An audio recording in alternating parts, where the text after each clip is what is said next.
მიხეილ სააკაშვილის პენიტენციურ დაწესებულებაში გადაყვანა ექიმების რეკომენდაციისთანავე მოხდება. ამის შესახებ იუსტიციის მინისტრმა მთავრობის თქმის შემდეგ განაცხადა. რატი ბრეგაძის თქმით, მისთვის გაუგებარია როგორ უნდა მოხდეს პირის შეწყალება, მაშინ როცა ის არც ერთ ბრალდებაში თავს დამნაშავედ არ ცნობს. განცხადებების ახალი გადაწყვეტილებების შესახებ თეონა ხუბულავა უფრო დეტალურად ისაუბრებს ახლა პირდაპირ ეთერში. თეონა, გისმენთ.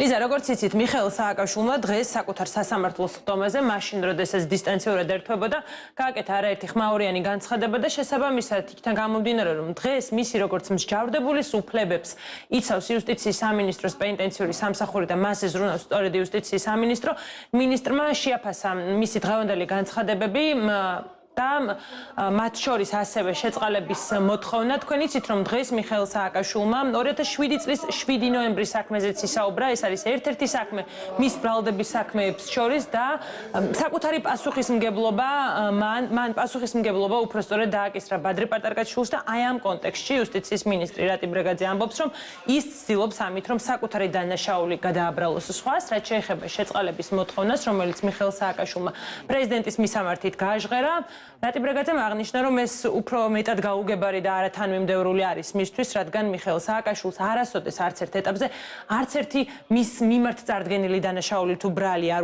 უღიარებია და სწორედ ამიტომ გაუგებარია თუ რის ფონზე და როგორ ითხოვს ის შეწყალებას. გარდა ამისა, მის პოლიტიკურ გააქტიურებასთან დაკავშირებით ასევე რატი ბრეგაძემ აღნიშნა, რომ იმ ფონზე, როდესაც ის საქართველოს მოქალაქეც კი არ არის, გაუგებარი არის თუ რატომ უკავშირებს ის კვლავ ერთიან ნაციონალურ მოძრაობას მის პოლიტიკურ გეგმებს.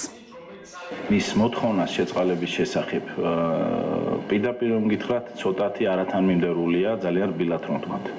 იმიტომ რომ როდესაც ადამიანი ითხოვს შეწყალებას, მას გააზრებული უნდა ჰქონდეს და აღიარებული უნდა ჰქონდეს ჩადენილი დანაშაული.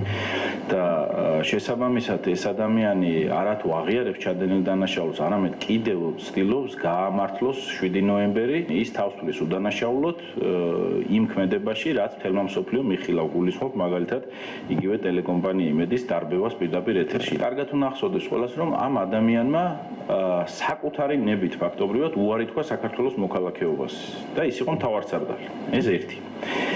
მერე დღეს ეს ადამიანი არ არის საქართველოს მოქალაქე და მას საერთოდ არავით არის სამართლებრივი ბერკეტი არ გააჩნია საქართველოს პოლიტიკაში მონაწილეობის. ის არ არის ამ პარტიის პოლიტიკური წევრიც.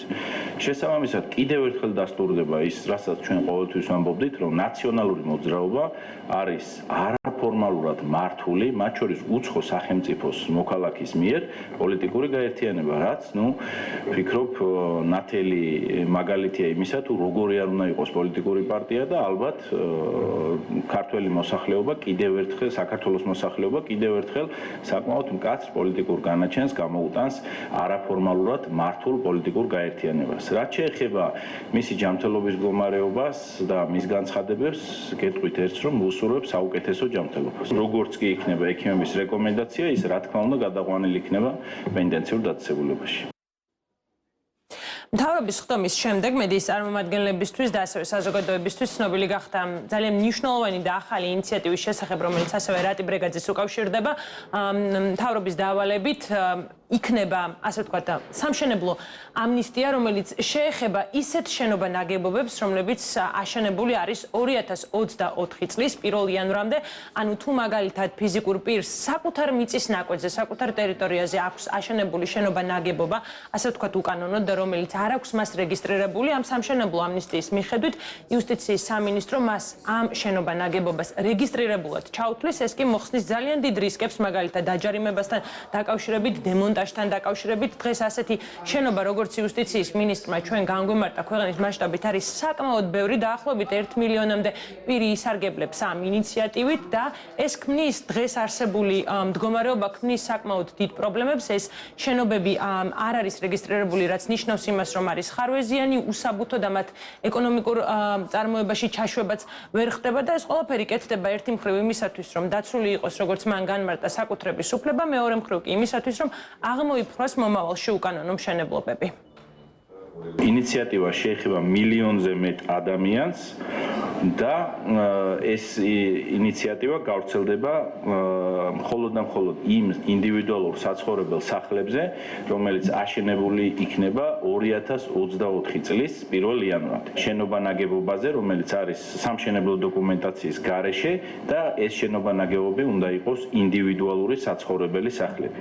ასევე ასეთ სახლებში მცხოვრებ პირებს აღარ დასჭირდებათ ლეგალიზების კომპლექსური პროცედურის გავლა და მათ აღარ ექნებათ დაჯარიმების ან და დემონტაჟის რისკი. ეს ინიციატივა არის არა მხოლოდ ამნისტია, არამედ ეხმიანება უკანონო მშენებლობების პრობლემას და ჩვენ ვიმედოვნებთ, რომ ამ პრობლემის აღმოფხვის შემდგომ ერთხელ და სამუდამოდ დასრულდება ყველა ის სირთულე, რაც თან ახლავს უკანონო მშენებლობებს.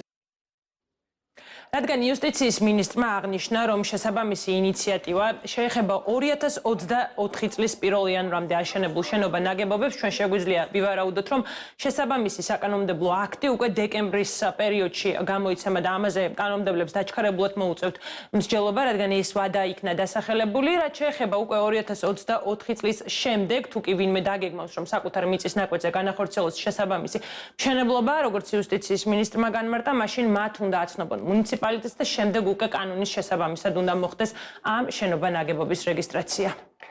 მადლობა თეონე, თეონე ხუბულავა იყო პირდაპირ ეთერში.